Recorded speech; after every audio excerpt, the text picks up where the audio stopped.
And dice చాప్టర్ను ఈజీగా చేయడం ఎలా? చూడండి ఒకసారి ఇక్కడ ఇచ్చినటువంటి ఈ పిక్చర్ని ఫోల్డ్ చేయడం ద్వారా వీటిలో ఏది ఏర్పడింది అన్నాడు. క్రింది వాటిలో ఏ డైస్ ఏర్పడుతుంది అన్నాడు.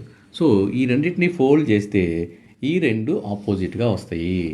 ఓకే, ఏంటది? ఒకటేమో డాట్, ఇంకోటేమో ఎంటీ. ఓకే, ఆ తర్వాత ఈ రెండు ఆపోజిట్గా వస్తుంది. ఒకటేమో సర్కిల్, ఇంకోటేమో ఎంటీ బాక్స్. ఇంకో తర్వాత ఈ ప్లస్ ఎంటీ ఆపోజిట్గా ఉంటుంది. ప్లస్ ఎంటీ బాక్స్ ఆపోజిట్గా ఉంటుంది. ఇలా ఏర్పడేటువంటి డైస్లు ఏమని చూద్దాం. ఆప్షన్ ఏ తీసుకుందాం.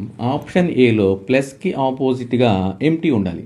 సో మొత్తం 3 ఎంటీలు, ఇగో ఇక్కడ 2 ఎంటీలు ఉన్నాయి, ప్లస్కి ఆపోజిట్ ఎంటీ. ఓకే, చూడండి ఇక్కడ ఎంటీకి ఆపోజిట్ సర్కిల్, ఇక్కడ ఎంటీకి ఆపోజిట్ ప్లస్, ఇక్కడ ఇంకో ఎంటీకి ఏముంది, ఇక్కడ డాట్ ఉంది. కాబట్టి option A is correct. Option B తీసుకోండి. ఆప్షన్ బిలో ప్లస్కి ఆపోజిట్లో ఎంటీ ఉండాలి. ఓకే, ఉన్నట్టే. డాట్కి ఆపోజిట్లో ఎంటీ ఉండాలి. ఓకే, ఉన్నట్టే. ఇంకొక ఎంటీకి ఆపోజిట్లో ఏముంటుంది, ఇక్కడ సర్కిల్ ఉంటుంది. కాబట్టి ఆప్షన్ బి కూడా కరెక్టే. ఆప్షన్ సి తీసుకోండి. ఆప్షన్ సిలో డాట్కి ఆపోజిట్ ఎంటీ, సర్కిల్కి ఆపోజిట్ ఎంటీ, ఎంటీకి ఆపోజిట్ ప్లస్, 3 ఎంటీలు సరిపోయినాయి. ఆప్షన్ సి కూడా కరెక్టే. ఆప్షన్ డి తీసుకోండి.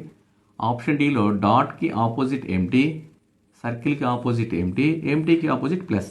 సో కాబట్టి డి కూడా కరెక్టే. అంటే ఏమన్నారు చూడండి, ఇక్కడ మళ్ళీ ఆప్షన్స్ ఇచ్చాడు కాబట్టి దీంట్లో ఓన్లీ ఏ కరెక్ట్ కాదు, A, B and C correct కాదు, బి అండ్ సి కూడా కరెక్ట్ కాదు. డి చూడండి, A and B and C and D.